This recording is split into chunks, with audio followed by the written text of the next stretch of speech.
नमस्कार मित्रों, आज के इस वीडियो में आप श्रीमद् भागवत गीता के तीसरे अध्याय का महात्म्य सहित श्रवण करेंगे। श्री भगवान कहते हैं, प्रिय जनस्थान में एक जड़ नामक ब्राह्मण था जो कौशिक वंश में उत्पन्न हुआ था। उसने अपना जातीय धर्म छोड़कर बनिए की वृत्ति में मन लगाया। उसे पराई स्त्रियों के साथ व्यभिचार करने का व्यसन पड़ गया। वह सदा जुआ खेलता, शराब पीता और शिकार खेलकर जीवों की हिंसा किया करता था। इसी प्रकार उसका समय बीतता था। धन नष्ट हो जाने पर वह व्यापार के लिए बहुत दूर उत्तर दिशा में चला गया। वहां से धन कमाकर धरती की ओर लौटा। बहुत दूर तक का रास्ता उसने तय कर लिया। एक दिन सूर्यास्त हो जाने पर जब दोनों दिशाओं में अंधकार फैल गया, तब एक वृक्ष के नीचे उसे लुटेरों ने धर दबाया और शीघ्र ही उसके प्राण ले लिए। उसके धर्म का लोप हो गया था, इसीलिए वह बड़ा भयानक प्रेत हुआ। उसका पुत्र बड़ा धर्मात्मा और वेदों का विद्वान था। उसने अब तक पिता के लौट आने की राह देखी। जब वे नहीं आए तब उनका पता लगाने के लिए वह स्वयं भी घर छोड़कर चल दिया।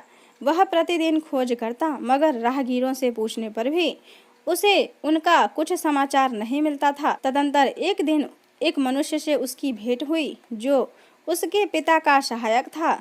उससे सारा हाल जानकर उसने पिता की मृत्यु पर बहुत शोक किया। वह बड़ा बुद्धिमान था। बहुत कुछ सोच विचार कर पिता का परलौकिक कर्म करने की इच्छा से आवश्यक सामग्री साथ ले उसने काशी जाने का विचार किया। मार्ग में 7-8 मुकाम डालकर वह 9वें दिन उस वृक्ष के नीचे पहुंचा जहां उसके पिता मारे गए थे। उस स्थान पर उसने संध्योपासना की और गीता के तीसरे अध्याय का पाठ किया। इसी समय आकाश में बड़ी भयानक आवाज हुई। उसने अपने पिता को भयंकर आकार में देखा। फिर तुरंत ही अपने सामने आकाश में उसे एक सुंदर विमान दिखाई दी जो महान तेज से व्याप्त था। उसमें अनेक क्षुद्र घंटियां लगी थीं। उसके तेज से समस्त दिशाएं आलोकित हो रही थीं। यह दृश्य देखकर उसके चित्त की व्याग्रता दूर हो गई। उसने विमान पर अपने पिता को दिव्य रूप धारण करके विराजमान देखा। उसके शरीर पर पीताम्बर शोभा पा रहा था और मुनिजन उसकी स्तुति कर रहे थे।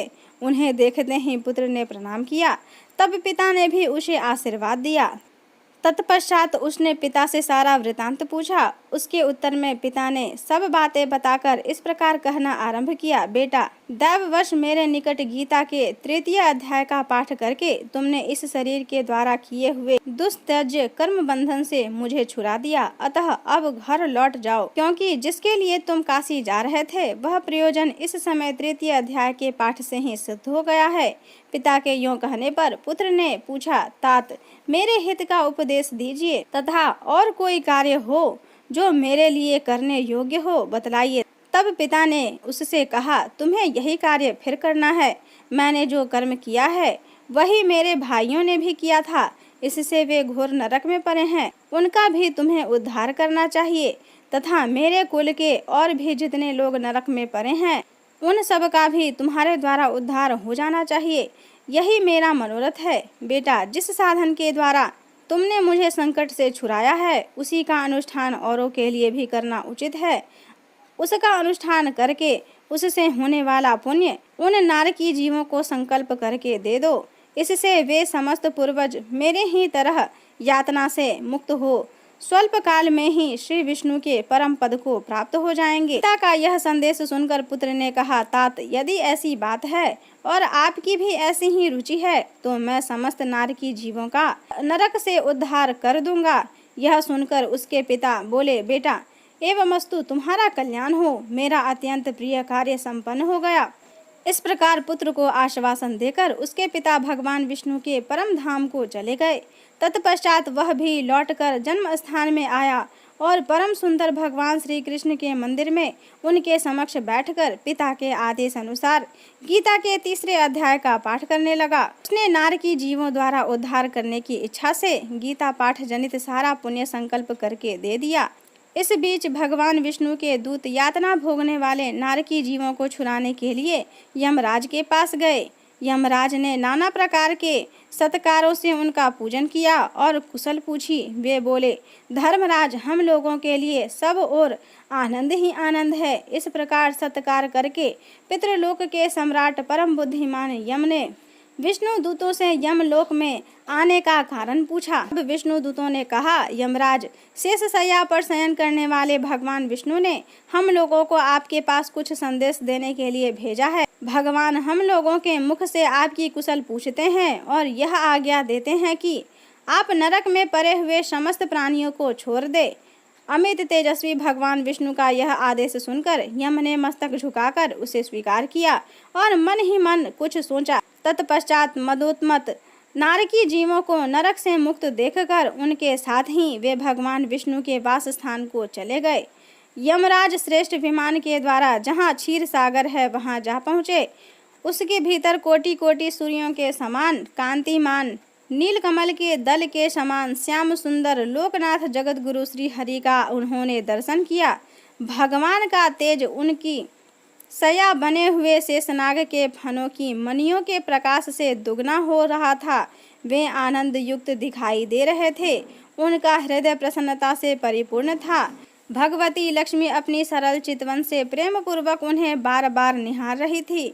चारों ओर योगी जन भगवान की सेवा में खड़े थे। उन योगियों की आंखों के तारे ध्यानस्थ होने के कारण निश्चल प्रतीत होते थे। देवराज इंद्र अपने विरोधियों को परास्त करने के उद्देश्य से भगवान की स्तुति कर रहे थे। ब्रह्मा जी के मुख से निकले हुए वेदांत वाक्य मूर्तिमान होकर भगवान के गुणों का गान कर रहे थे। भगवान पूर्णतः संतुष्ट होने के साथ ही समस्त योनियों की ओर से उदासीन प्रतीत होते थे। जीवों में से जिन्होंने योग साधन के द्वारा अधिक पुण्य संचय किया था, उन सबको एक ही साथ वे कृपा दृष्टि से निहार रहे थे। भगवान अपने स्वरूप भूत अखिल चराचर जगत को आनंद पूर्ण दृष्टि से आमोदित कर रहे थे। शेषनाग की प्रभा से उद्भासित एवं सर्वत्र व्याप दिव्य विग्रह धारण किए नीलकमल के सदृश श्याम वर्ण वाले श्रीहरि ऐसे जान पड़ रहे थे मानो चांदनी से घिरा हुआ आकाश सुशोभित हो रहा हो। इस प्रकार भगवान की झांकी करके यमराज अपनी विशाल बुद्धि के द्वारा उनकी स्तुति करने लगे। यमराज बोले, संपूर्ण जगत का निर्माण करने वाले परमेश्वर, आपका अंतःकरण अत्यंत निर्मल है। आपके मुख से ही वेदों का प्रादुर्भाव हुआ है। आप ही विश्व स्वरूप और इसके विधायक ब्रह्मा हैं। आपको नमस्कार है। अपने बल और वेग के कारण जो अत्यंत दुर्धंस प्रतीत होता है, ऐसे दानवेंद्रों का अभिमान चूर्ण करने वाले भगवान विष्णु को नमस्कार है। पालन के समय सत्वमय शरीर धारण करने वाले विश्व के आधारभूत सर्वव्यापी श्री हरि को नमस्कार है। समस्त देहधारियों की पातक राशि को दूर करने वाले परमात्मा को प्रणाम है। जिनके ललाट नेत्र के तनिक सा खुलने पर भी आग की लपटें निकलने लगती हैं, उन रुद्र रूपधारी आप परमेश्वर को नमस्कार है।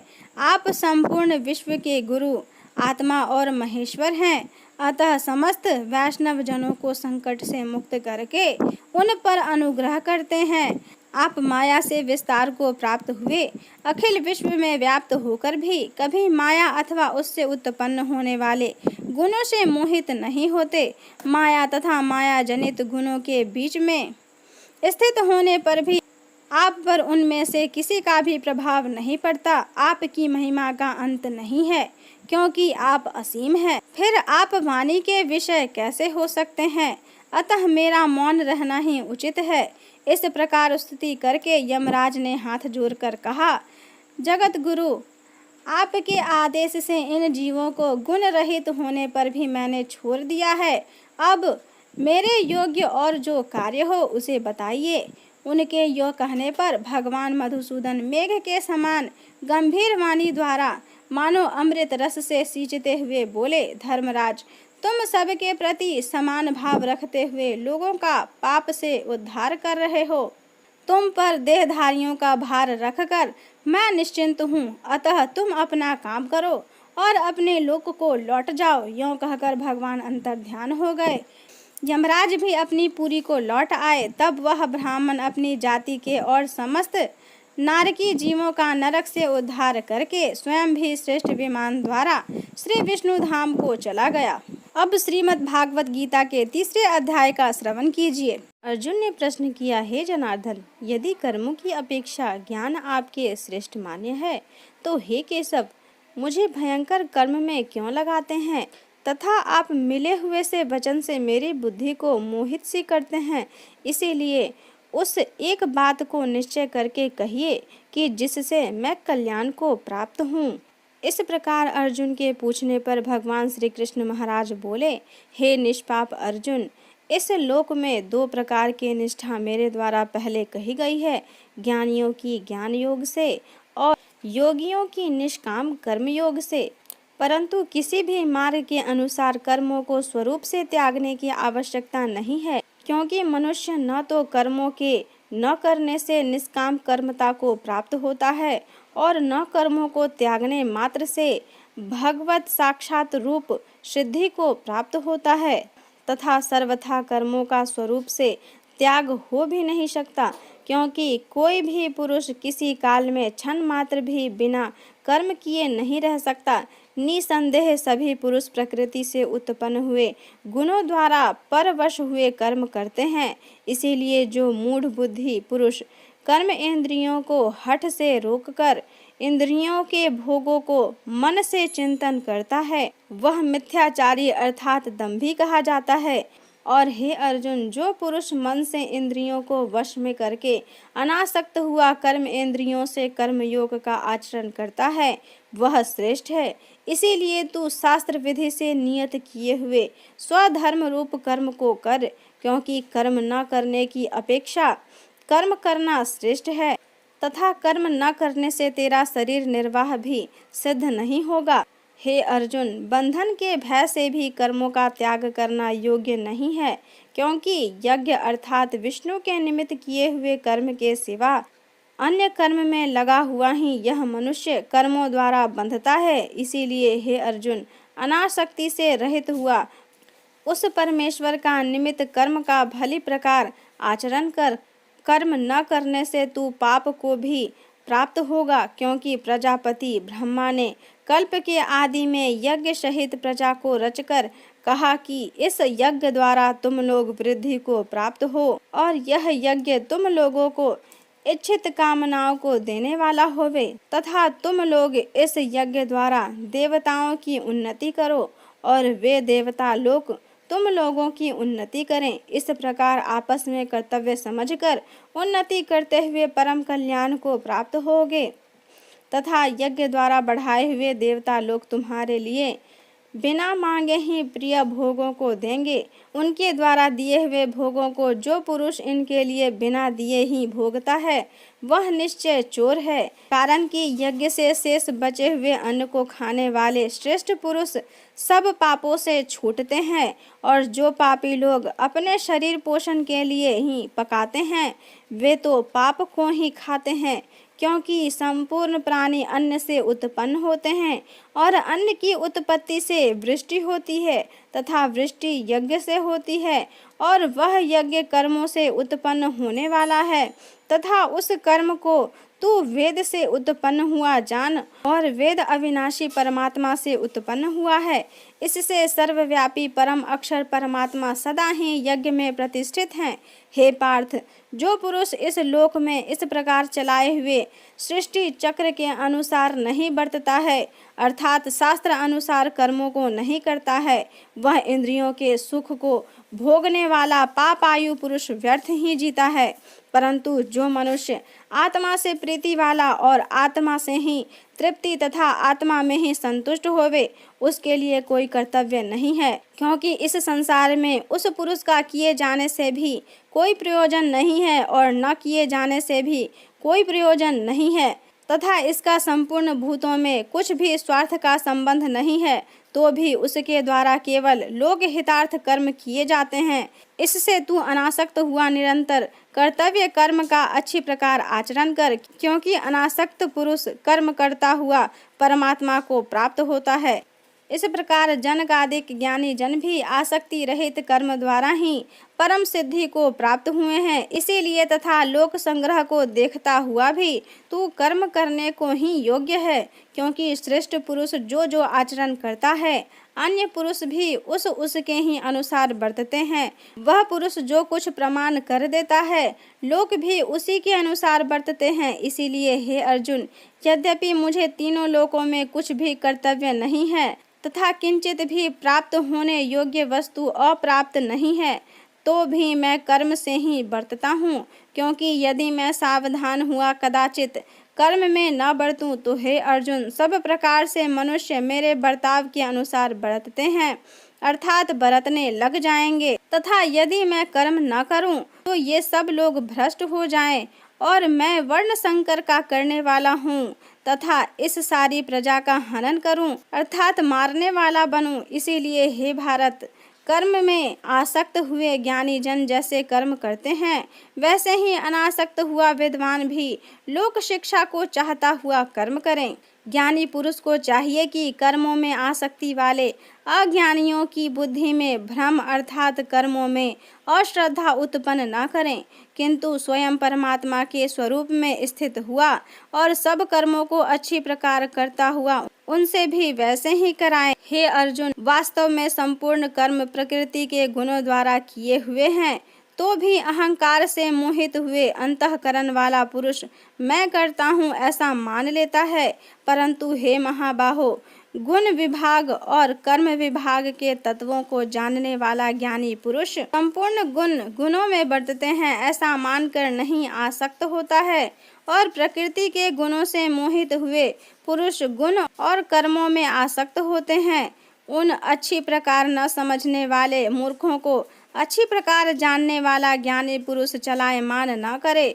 इसीलिए हे अर्जुन, तू ध्यान निष्ठ चित्त से संपूर्ण कर्मों को मुझ में समर्पण करके आशा रहित और ममता रहित होकर संताप रहित हुआ युद्ध कर। हे अर्जुन, जो कोई भी मनुष्य दोष बुद्धि से रहित और श्रद्धा से युक्त हुए सदा ही मेरे इस मत के अनुसार बरतते हैं, वे पुरुष संपूर्ण कर्मों से छूट जाते हैं। और जो दोष दृष्टि वाले मूर्ख लोग इस मेरे मत के अनुसार नहीं बरतते, उन संपूर्ण ज्ञानों में मोहित चित्त वालों को तू कल्याण से भ्रष्ट हुए ही जान, क्योंकि सभी प्राणी प्रकृति को प्राप्त होते हैं, अर्थात अपने स्वभाव से परवश हुए कर्म करते हैं। ज्ञानवान भी अपनी प्रकृति के अनुसार चेष्टा करता है, फिर इससे किसी का हठ क्या करेगा।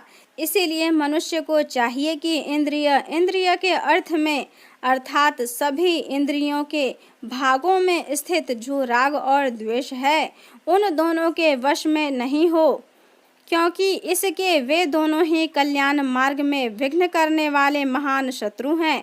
इसीलिए उन दोनों को जीतकर सावधान हुआ स्वधर्म का आचरण करे, क्योंकि अच्छी प्रकार आचरण किए हुए दूसरों के धर्म से गुण रहित भी अपना धर्म अति उत्तम है। अपने धर्म में मरना भी कल्याण कारक है और दूसरे का धर्म भय को देने वाला है। इस पर अर्जुन ने पूछा कि हे कृष्ण, फिर यह पुरुष बलात् लगाए हुए के सदृश न चाहता हुआ भी किससे प्रेरित हुआ पाप का आचरण करता है। इस प्रकार अर्जुन के पूछने पर श्री कृष्ण महाराज बोले, हे अर्जुन, रजोगुण से उत्पन्न हुआ यह काम ही क्रोध है। यह ही महाअशन अर्थात अग्नि के सदृश भोगों से न तृप्त होने वाला और बड़ा पापी है। इस विषय में इसको ही तू वैरी जान। जैसे धुएं से अग्नि और मल से दर्पण ढका जाता है तथा जैसे जेर से गर्भ ढका जाता है, वैसे ही उस काम के द्वारा यह ज्ञान ढका हुआ है। और हे अर्जुन, इस अग्नि सदृश न पूर्ण होने वाले काम रूप ज्ञानियों के नित्य वैरी से ढका हुआ है। इस अग्नि सदृश न पूर्ण होने वाले काम रूप ज्ञानियों के नित्य वैरी से ज्ञान ढका हुआ है।